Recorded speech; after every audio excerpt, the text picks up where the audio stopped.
അസ്സലാമു അലൈക്കും വറഹ്മത്തുള്ളാഹി തആല വബറകാതുഹു. അൽഹംദുലില്ലാ വസ്സലാത്തു വസ്സലാമു അലാ റസൂലില്ലാ വഅലാ ആലിഹി വസഹ്ബിഹി അജ്മഈൻ. അമ്മാ ബഅദ്. ഇന്ന് നമ്മൾ ചർച്ച ചെയ്യാൻ പോകുന്നത് കേരളത്തിലെ കുപ്രസിദ്ധ നിരീശ്വരവാദി രവിചന്ദ്രൻ്റെ നട്ടാൽ മുളക്കാത്ത ചില നുണകളുടെ പോസ്റ്റ്മോർട്ടമാണ്. ആദ്യം അദ്ദേഹം എന്താണ് പറയുന്നത് എന്ന് നോക്കാം. അതിനു മുമ്പ് എല്ലാവർക്കും ഫെയ്ത്ത് ആൻഡ് റീസൺ യൂട്യൂബ് ചാനലിലേക്ക് ആദ്യമേ സ്വാഗതം. ഉമ്മത്ത് എന്ന് പറയുന്നത് ഉമ്മ, ഇംഗ്ലീഷിൽ ഉമ്മ എന്ന് പറയും, മലയാളത്തിൽ ഉമ്മത്ത് എന്ന് പറയും. അതായത് ഒരു കഥയിൽ വിശ്വസിക്കുന്ന മനുഷ്യർ, ഒരു മതത്തിൽ വിശ്വസിക്കുന്ന അല്ലെ മതത്തെ പിന്തുടരുന്ന മനുഷ്യർ, അവരൊരു കൂട്ടം മനുഷ്യരാണ്, മറ്റുള്ളവരൊക്കെ അന്യരാണ്, അല്ലെ അവർ അതിൽപ്പെട്ടതല്ല എന്നുള്ള രീതിയിൽ എല്ലാ സാമൂഹിക സാമ്പത്തിക വ്യവഹാരങ്ങളിലും ഇടപെടുന്ന രീതിയാണ്. മലയാളത്തിലെ ഉമ്മത്തും ഇംഗ്ലീഷിലെ ഉമ്മയോ ഉപ്പയോ അല്ല യഥാർത്ഥത്തിൽ ഉമ്മത്ത് എന്ന പദം. ഉമ്മത്ത് ഒരു അറബി പദമാണ് എന്ന് കരുതി ഒരിക്കലും മുസ്ലിങ്ങൾ മാത്രം ഉപയോഗിക്കുന്ന പദവുമല്ല, എല്ലാവർക്കും ഉപയോഗിക്കാവുന്ന ഒരു പദം. ഉമ്മത്ത് എന്ന പദത്തിൻ്റെ നിർവചനം ഇങ്ങനെയാണ്: പൊതുവായതും ചരിത്രപരവുമായ കാരണങ്ങളാൽ ഒന്നിച്ചു ചേർക്കപ്പെട്ട ഒരു കൂട്ടം ജനങ്ങളെയാണ് ഉമ്മത്ത് എന്ന് പറയുന്നത്.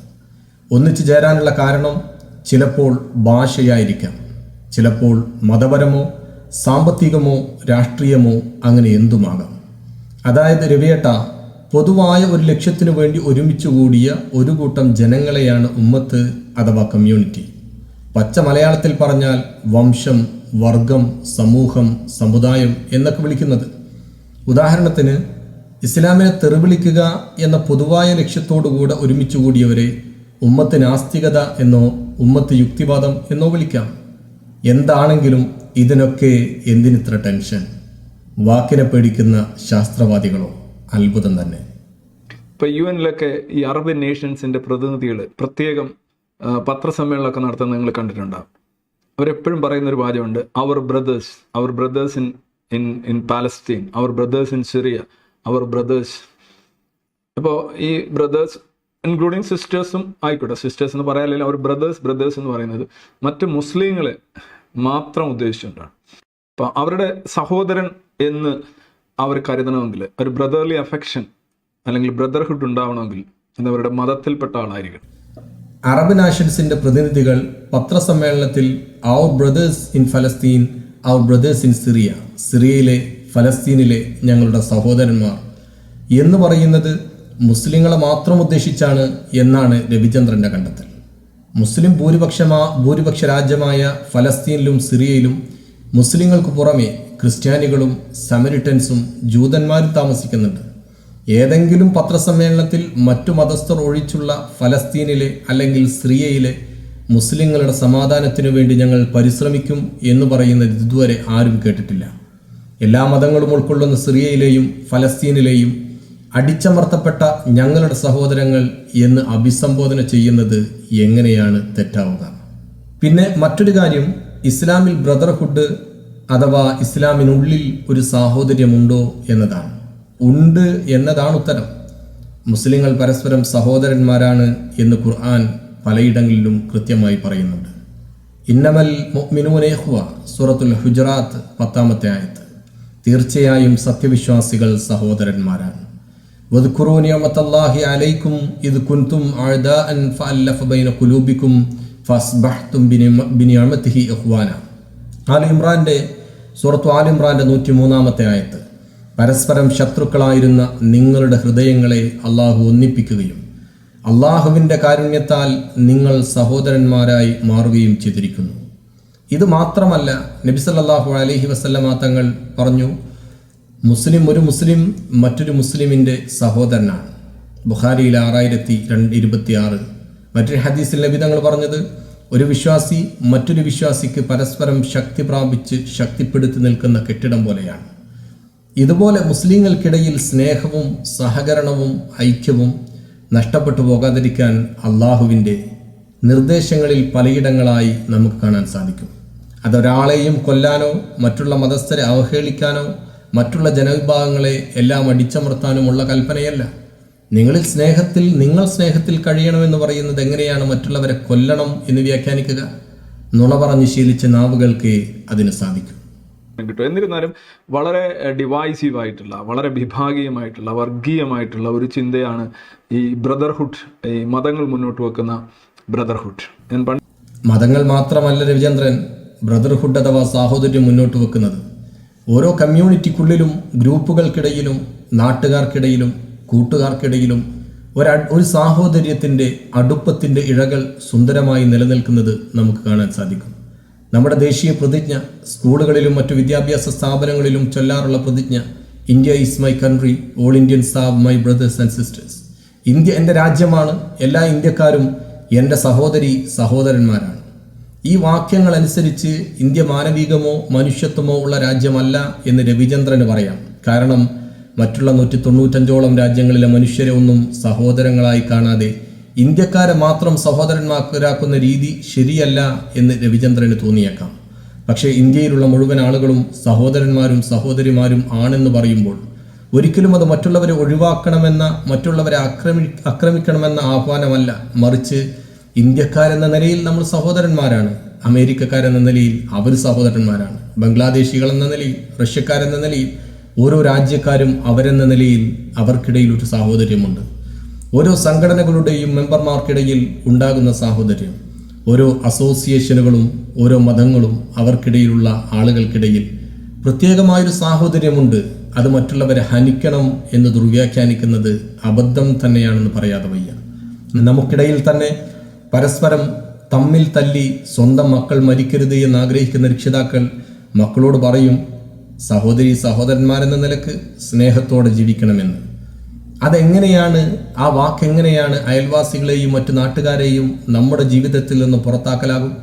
എങ്ങനെ മറ്റുള്ളവരെ വെറുക്കലാകും? അതിനവരെ കൊല്ലണമെന്ന്, അവരെ ഒഴിവാക്കണമെന്ന് അർത്ഥമില്ല. സ്വന്തം മക്കളോട് സഹോദരന്മാരെ പോലെ ജീവിക്കണം എന്ന് പറയുന്ന പിതാവ് മാനവിക ഐക്യത്തിനെതിരാണെന്ന് ആരെങ്കിലും പറയുമോ? പക്ഷെ രവിചന്ദ്രൻ പറയും എന്നാണ് അദ്ദേഹത്തിൻ്റെ വാക്കുകളിൽ നിന്ന് മനസ്സിലാകുന്നത്.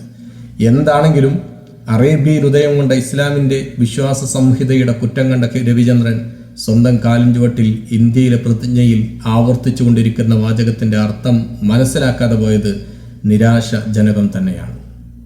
പക്ഷേ ഇസ്ലാമിക് ബ്രദർഹുഡ് എന്ന് പറയുന്നത് just simply because we belong to a particular or our religion, so we support, we cry because is a member or she is a member of our religion.